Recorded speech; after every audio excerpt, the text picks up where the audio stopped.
The Fairmont Copley Plaza Hotel in Boston's Copley Square opened in 1912. Designed by Henry Hardenbergh, the architect who had also designed the Plaza Hotel in New York, in a Beaux-Arts style whose architectural vocabulary was deliberately calibrated to express the specific institutional permanence that Boston's Brahmin establishment culture had cultivated as its defining civic characteristic across 3 centuries of New England institutional history. Boston's specific civic mythology, the idea of Yankee Permanence, the notion that Boston's institutions, families, and physical landmarks possessed a durability that distinguished the city from the more commercially volatile character of other major American cities, was an explicit element of the Copley Plaza's original marketing and architectural conception. The hotel was conceived not merely as a commercial hospitality venture, but as a civic monument whose Beaux-Arts grandeur was intended to express, in architectural form, the permanence that Boston's establishment culture believed distinguished its institutions from the boom-and-bust commercial volatility that characterized younger, less established American cities.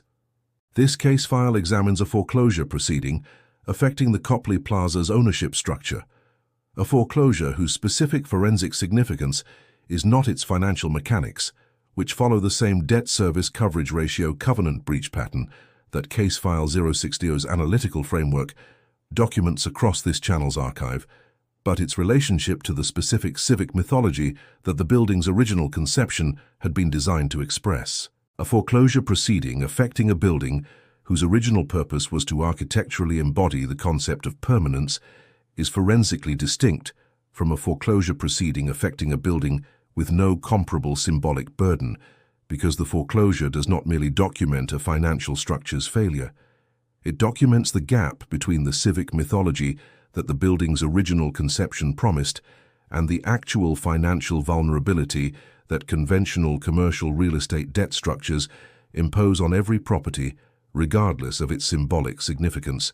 The Copley Plaza's foreclosure examined in this episode is the specific case where the myth of Yankee Permanence meets the mathematics of debt service coverage ratios, RevPAR trajectories, and covenant breach mechanisms that this channel's archive has documented as universal across every hotel property this channel has examined, regardless of the civic mythology any individual property's original architects intended it to express. If this is your first case file from this channel, subscribe now, because every episode adds one more layer to what you're about to understand about the architecture of institutional failure.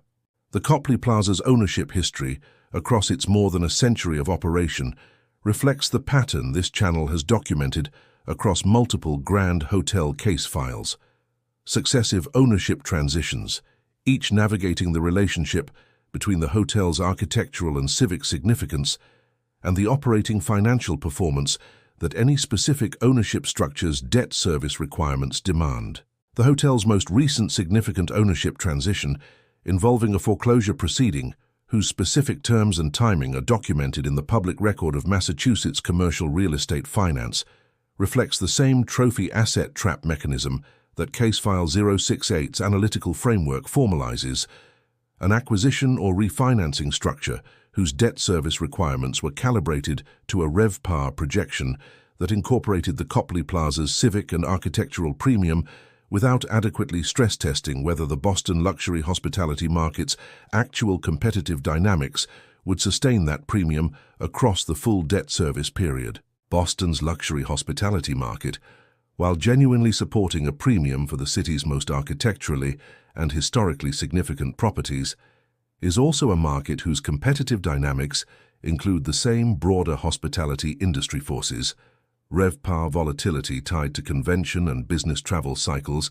competition from newer luxury properties whose physical infrastructure does not carry the maintenance costs that a century-old Beaux-Arts structure requires, and the broader macroeconomic cycles that affect every hospitality market, regardless of any individual property's symbolic significance, that this channel's archive has documented as the universal vulnerability underlying every covenant breach this channel has examined.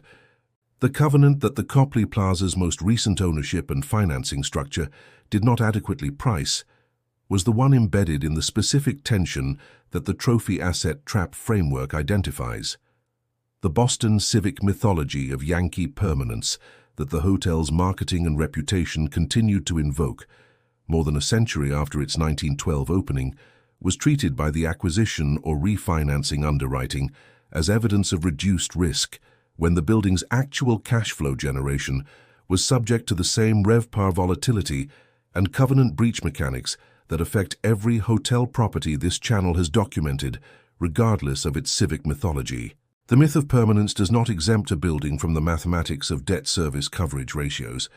It merely makes the eventual covenant breach more forensically interesting, because the gap between the mythology and the mathematics is wider for a building whose original conception explicitly promised permanence than for a building with no comparable symbolic burden. At what point does a building's civic mythology become a specific liability for risk assessment? By inducing lenders and owners to underweight the conventional financial vulnerabilities that affect every hospitality asset, regardless of its symbolic significance.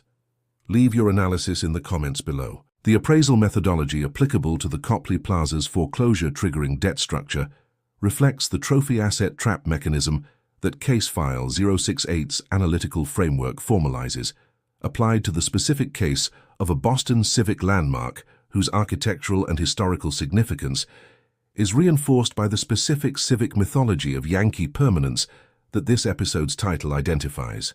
The capitalization rate compression that trophy assets receive, documented across the 8 case files Case File 068 examined, is amplified in the Copley Plaza's specific case by the additional layer of civic mythology that Boston's establishment culture has historically attached to its most significant landmark institutions, a mythology whose persistence across generations of Boston civic discourse creates an additional psychological and reputational premium that compounds the conventional architectural and historical premium that trophy assets command in other markets. The appraisal failure in this case is therefore a specific instance of the broader trophy asset trap mechanism, with the additional complicating factor that Boston's specific civic mythology of permanence creates an even stronger psychological anchor for lenders and equity investors to interpret the building's premium valuation as evidence of reduced risk rather than as evidence of a buyer and lender pool whose acquisition and financing motivations,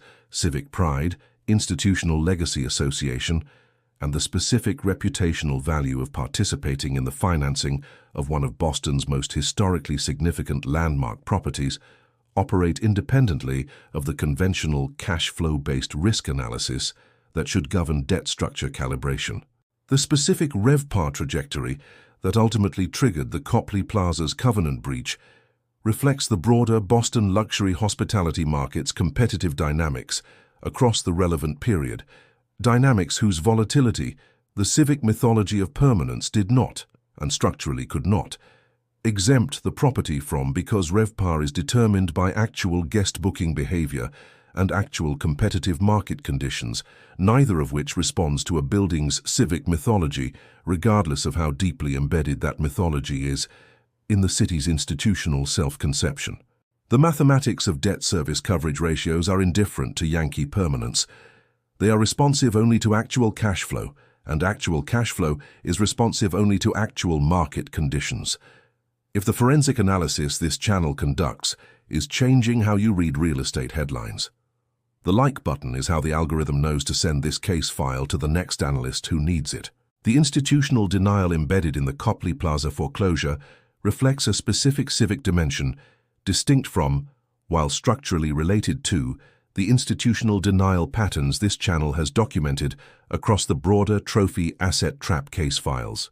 Boston's civic and business community, whose collective institutional memory and civic identity are substantially invested in the specific mythology of Yankee Permanence, maintained across the period of the Copley Plaza's deteriorating financial performance, a public discourse that characterized the hotel's difficulties as temporary rather than as the predictable consequence of a debt structure whose calibration had not adequately priced conventional hospitality industry risks. That sustained characterization of a financially distressed trophy asset's difficulties as temporary and external rather than structurally embedded is the specific civic-level institutional denial. This episode documents, distinguished from the broader trophy asset trap pattern by the specific intensity of civic mythology investment that Boston's establishment culture has historically maintained. The foreclosure proceedings' public emergence produced a civic response that this episode's framework interprets as evidence of the gap between civic mythology and financial mechanics. Institutional surprise, whose intensity reflected the degree to which Boston's establishment culture had genuinely internalized the assumption that the Copley Plaza's civic significance provided durable protection against conventional financial vulnerabilities. That surprise was the institutional denial's measurement. A civic community whose collective belief in Yankee Permanence had been sufficiently strong to produce genuine institutional shock when debt service coverage mathematics proved, as they always do, indifferent to civic mythology. This is not a finding unique to Boston. It is the same pattern this channel's archive has documented across every trophy asset case file expressed through Boston's specific institutional vocabulary. The Plaza Hotel carries New York's version. The Copley Plaza case is forensically valuable because Boston's specific mythology articulates the underlying psychological mechanism with unusual clarity. Civic and cultural mythologies of permanence create the same systematic underweighting of conventional financial risk. This channel has documented across dozens of cases. The myth had been believed. The math had been ignored. The foreclosure proceeding was the moment when the math asserted itself, regardless of how thoroughly the myth had been believed. In Boston, as in every other city whose establishment culture has made a similar mistake. The specific lesson is structural, not regional. No civic mythology, however deeply held, modifies the mathematics of debt service coverage ratios. The mathematics are universal. The mythologies are local. The Fairmont Copley Plaza Hotel continues to operate in Boston's Copley Square, under ownership and management arrangements that have resolved the foreclosure proceedings' specific debt structure, maintaining the hotel's continued operation as one of Boston's most architecturally and historically significant hospitality properties. The building's physical and architectural significance survived the foreclosure proceeding, consistent with the pattern this channel has documented across every trophy asset case file. The physical and cultural value of a genuinely significant landmark property is durable across financial distress, even as the specific financial structure that any individual ownership period imposes on that property proves vulnerable to the same conventional commercial real estate risks that affect every hospitality asset. What the Copley Plaza foreclosure reveals in the context of this channel's 71-case archive is the specific instance where this channel's trophy asset trap framework, formalized in case file 068, intersects with a particularly explicit civic mythology, the myth of Yankee Permanence, whose articulation in Boston's specific institutional history provides unusual clarity about the underlying psychological mechanism that produces the trophy asset trap across every city and every civic tradition this channel has documented. The building was designed to express permanence. The foreclosure documented that the expression of permanence, however architecturally and civically convincing, does not modify the mathematics that determine whether any specific debt structure is sustainable against any specific property's actual cash flow generation. Henry Hardenbergh designed both the Plaza Hotel in New York and the Copley Plaza in Boston to express the same civic confidence in their respective cities' institutional permanence. Both buildings have, at various points in their respective histories, experienced the financial distress that this channel's archive has documented as the universal vulnerability underlying every grand hotel's debt structure, regardless of the specific civic mythology any individual city's establishment culture attaches to its landmark properties. The myth of permanence is genuine as a cultural and architectural achievement. It is not a financial hedge. If this case file changed how you evaluate the relationship between civic mythology and real estate financial risk, subscribe because the next case examines a different city's permanence myth, meeting the same mathematics. And in the comments, given the Copley Plaza's documented foreclosure despite Boston's specific civic mythology of Yankee Permanence, what specific underwriting adjustment would most effectively prevent civic and cultural mythology from systematically reducing a lender's perceived risk assessment for landmark hospitality properties? The case file is open. This content was developed using artificial intelligence tools as part of the research, writing, and production process. All AI-generated material was subject to human review, editorial intervention, and approval before publication. Factual claims, interpretive framing, creative direction, and final content decisions reflect human judgment throughout. This disclosure is provided in accordance with platform transparency standards for AI-assisted content.